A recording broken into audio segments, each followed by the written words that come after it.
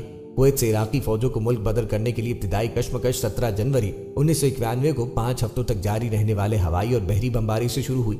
اس کے بعد 24 فروری کو زمینی حملہ ہوا۔ یہ اتحادی افواج کے لیے فیصلہ کن فتح تھی جس نے کویت کو آزاد کرا لیا اور عراقی سرزمین تک بڑھا۔ اس اتحاد نے اپنی پیش قدمی ختم کی اور زمینی مہم شروع ہونے کے 100 گھنٹے بعد فائر بندی کا اعلان کیا۔ فضائی اور زمینی لڑائی صرف عراق، کویت اور سعودی عرب کے سرحد پر واقع علاقوں تک محدود تھی۔ عراق نے سعودی عرب میں اور اسرائیل کے خلاف اتحادیوں کے اہداف کے خلاف اسکڈ میزائل داغے۔ 1990 میں عراق پر کویت پر حملے کے بعد صدام حسین حکومت کے خلاف بین الاقوامی مخالفت کا آغاز ہوا۔ عالمی برادری نے اس حملے کی مذمت کی اور 1991 میں امریکہ کی سربراہی میں ایک فوجی اتحاد نے عراق کویت سے بے دخل کرنے کے لیے خلیجی جنگ کا آغاز کیا۔ خلیجی جنگ کے بعد امریکہ اور اس کے اتحادیوں کی پالیسی کے ساتھ چیک میں صدام حسین کو رکھنے کے لیے کوشش کی روک تھام۔ اس پالیسی میں اقوام متحدہ کی سلامتی کونسل کی متعدد اقتصادی پابندیاں شامل تھیں۔ یہ معائنہ اقوام متحدہ کے خصوصی کمیشن UNESCOM نے کیا تھا۔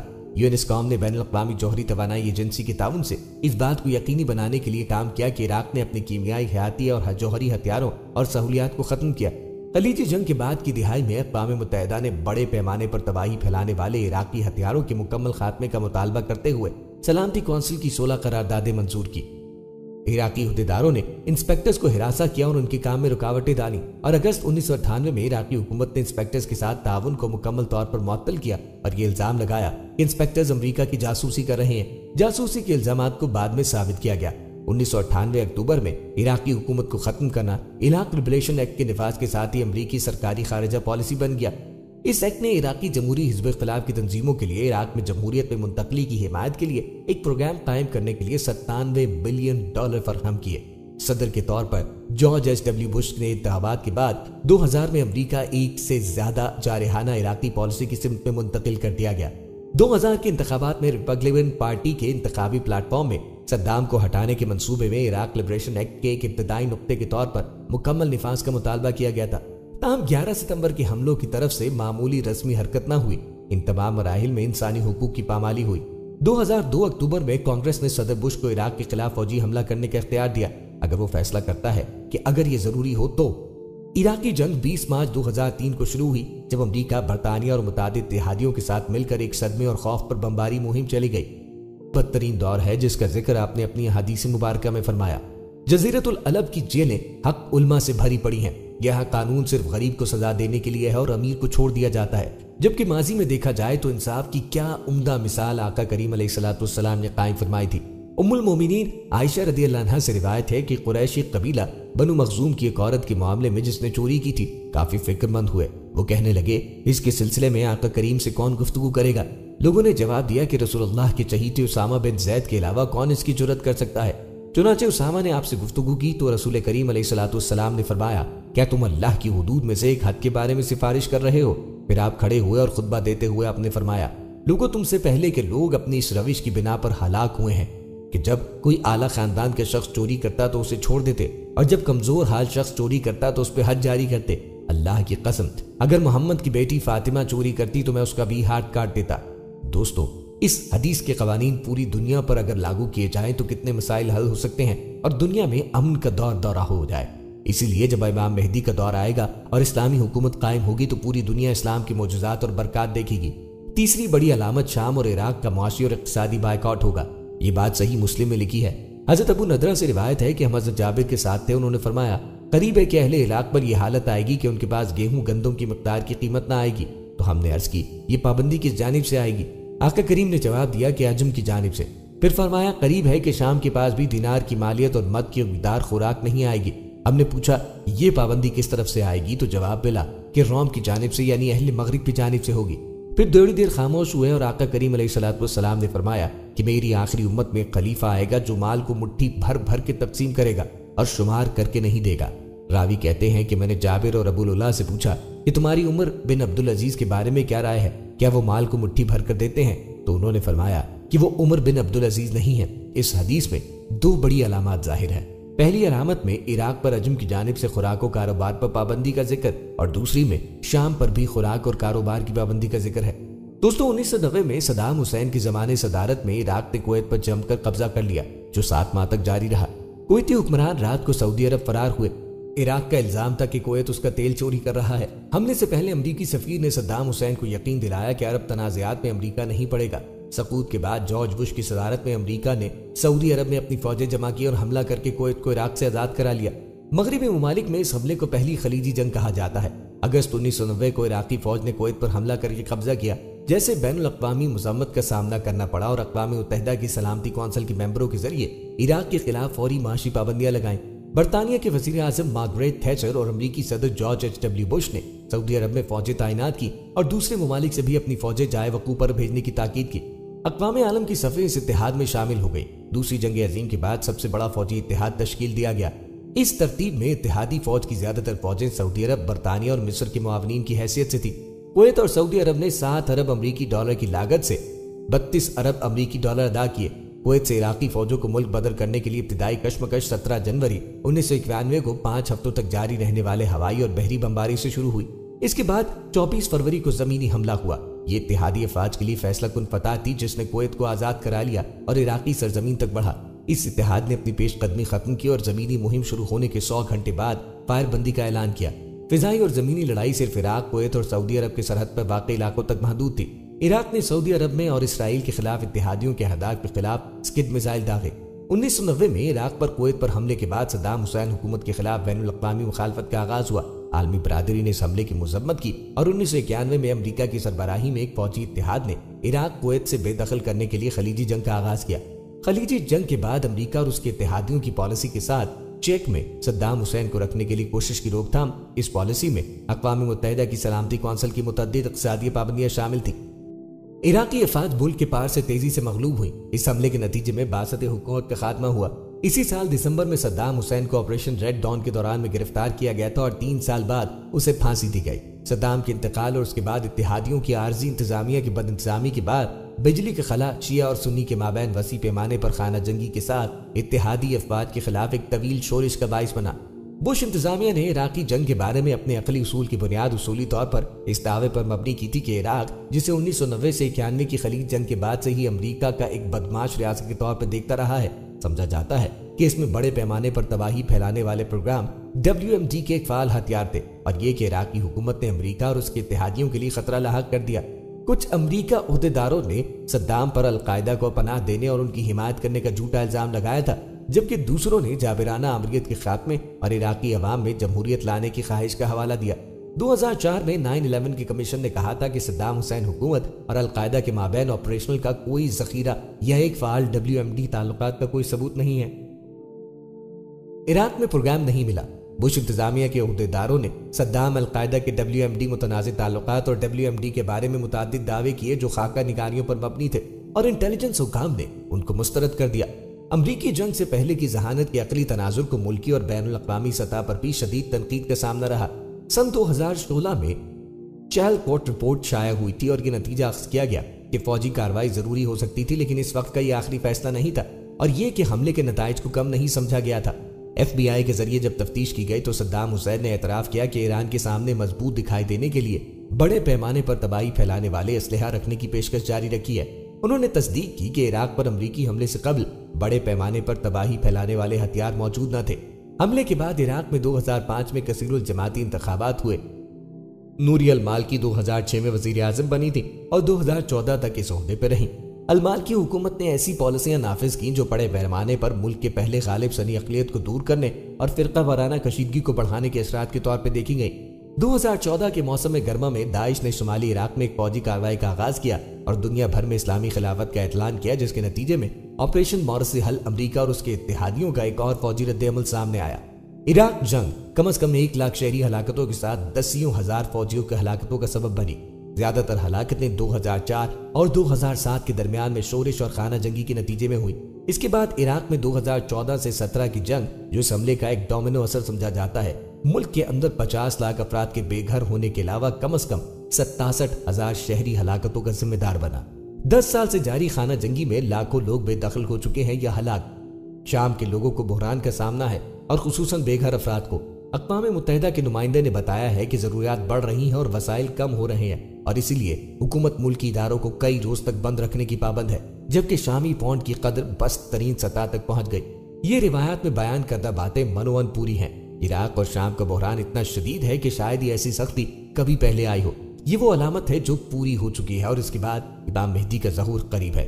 دوستو، چوتھی علامت فلسطین کے مظلوم مسلمانوں پر ظلم و ستم ہے، جس پہ پوری امت مسلمہ نے آنکھیں بند کر رکھی ہیں۔ اسرائیل کا ظلم حد سے بڑھ گیا ہے اور اس نے تمام اخلاقی قدریں پامال کر دی۔